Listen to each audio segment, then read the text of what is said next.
G'day Guardians, Roguey here, and today we're going to be taking a look at 5 different auto rifles you'll want to keep your eye out for in Season of the Lost. With Grandmasters kicking off in a few weeks, our only tool for taking down anti-barrier champs is the trusty auto rifle. The auto rifle hasn't really had a place in the meta these last few seasons, outclassed in both range and accuracy by the scout rifle and falling in short for close range time to kill compared to the SMG. Not really left with an option besides Ariana's Vow, now is a great time to ask ourselves, which auto rifle do I want to be taking into a Grandmaster strike? Taking a quick look at the upcoming Grandmasters with anti-barrier champions, we have Exodus Crash, Devil's Lair, and Proving Grounds. Today, we're going to be reviewing 5 different obtainable auto rifles, their purpose in your fire team, and how to farm them.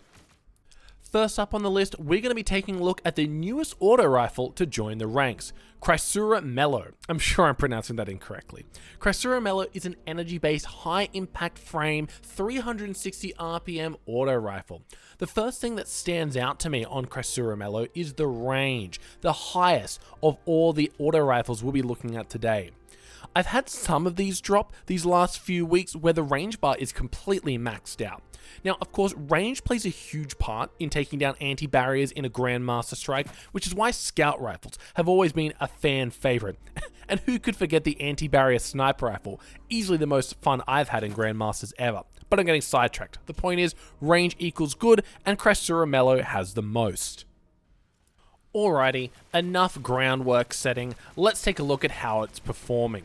And right away, we are seeing the Dragonfly rip through this pack of adds. The low fire rate and high damage makes controlling this weapon not too difficult, and any kick can be easily readjusted before too many bullets go astray. You can see we begin to stack that range bonus from clearing through the adds, not too important in a room like this, but if there was an anti-barrier on the horizon, we could instantly start getting some shots in them. Like any auto rifle, taking down a champion is a chore, but thankfully we only need to pop the barrier and Heathen Vengeance can take care of the rest.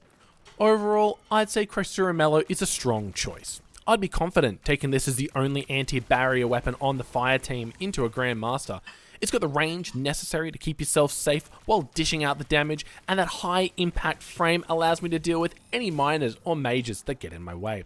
I can see myself using this on the opening of Proving Grounds to pick off that anti-barrier champion at range, something in the past I would have just done with the sniper rifle. This gun is the easiest on my list today to farm, as you can simply focus any Umbra or Engram into a brand new Chrysura Melo. It's got a lot of great perk combinations, so make use of that tier 3 focusing while it's around. Next up on the list, we have the reissued Scathelocke, and ain't she a beauty. I feel like we get a lot of weapons these days resembling otherworldly creations, so it's nice to see a gun that finally looks like a gun. With a firing rate coming in at 600 RPM, this adaptive frame feels dramatically different from our previous auto rifle. The role we'll be highlighting today is Subsistence/Rampage, which is easily one of the strongest for clearing a group of enemies. One of the most common scenarios I find myself in when versing an anti-barrier servitor is trying to go for a quick shield break, then clearing out the adds before the stun wears out.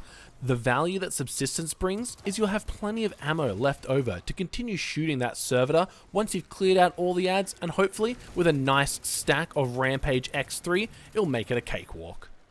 Even with a high handling stat, these 600 RPM autos have got a lot of kick to them, and I found myself really having to focus to nail those precision shots.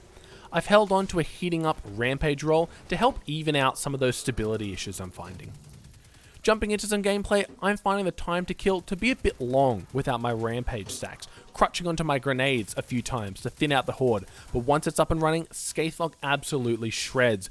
With a reasonably deep clip, cracking through those champions' barriers is pretty straightforward, given you have a clean line of sight and are somewhat close. We don't have the luxury of range here compared to some of the other auto rifles.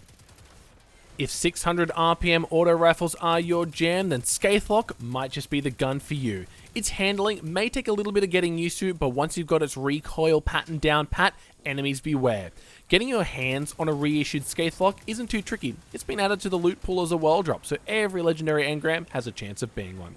The quickest way to try your luck is head over to Banshee and start cashing in those weapon parts. I went through about 3.5k worth of weapon parts to get this roll.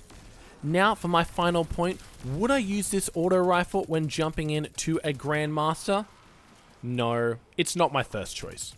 You're probably asking why. If I wouldn't use it, then why am I including it in this list? Well, my kinetic AR of choice is going to be a little bit more difficult to farm, so Scathelocke comes in as a great alternative. What is my auto rifle of choice, you ask? Well, you just have to wait till the end of the video to find out. Let's continue on this trend of reissued auto rifles and head back into the energy slot to check out Arc Logic. Similar to Scathelocke, Arc Logic is a 600 RPM adaptive frame auto rifle. Intrinsically, not the greatest range, but we've been able to bolster that stat with accurized rounds and a ranged masterwork. As for perks, we've gotten our hands on Tunnel Vision and Frenzy. Both of these perks require a bit of time to activate, so beginning the fight with Arc Logic doesn't feel so great. Ideally, you want to be using something with a bit more damage, getting shots in on the anti-barrier, switching over to Arc Logic for the shield break, and by that time, Frenzy should be up, greatly improving the weapon's overall functionality. Once we mop up the anti-barrier, we now have Tunnel Vision, which makes switching between targets basically automatic.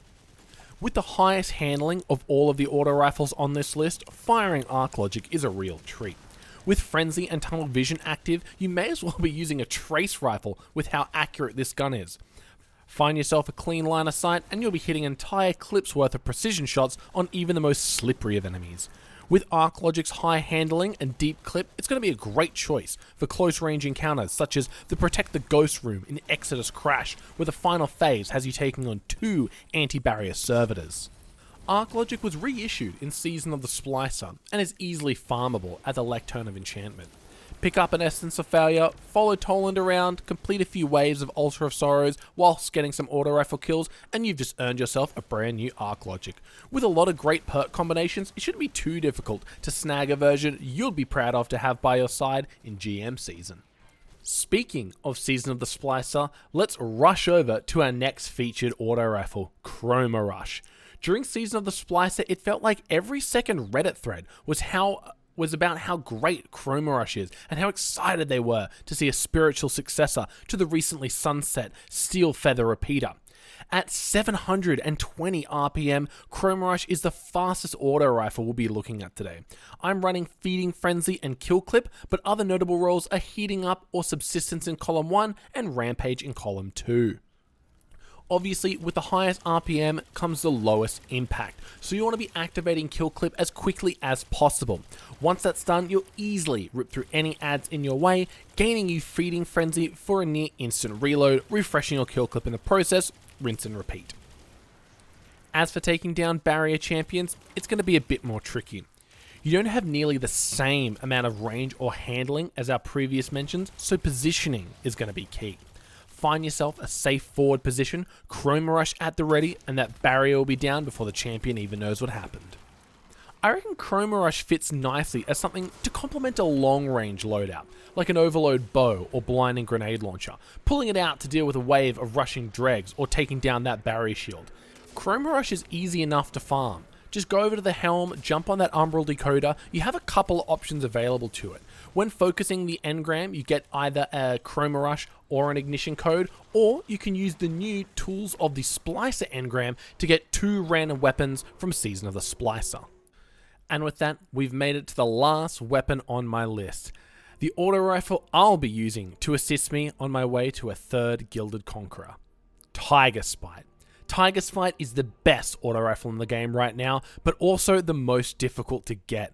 With no reliable way to farm or focus this weapon, you just have to cross your fingers and hope the legendary engram reward from your Dreaming City bounties are 1, a Tigerspite, and 2, a role worthy of bringing into a Grandmaster. The role I'll be highlighting today is Overflow plus Frenzy, such a great synergy of perks. When activating Overflow, you'll be rewarded with a clip size of 72 shots, allowing you to keep Frenzy activated for pretty much an entire encounter. But let's talk about how this gun handles. Remember, 450 RPMs got a recent buff in Season of the Splicer, increasing their damage output per shot. And Tigerspite, it's got a range to rival Chrysura Melo. It's just so much fun to use. I'm finding myself having little to no trouble dealing with waves of red bars, the occasional yellow, or any barrier champion reckless enough to cross my path. Everything about this gun just feels right.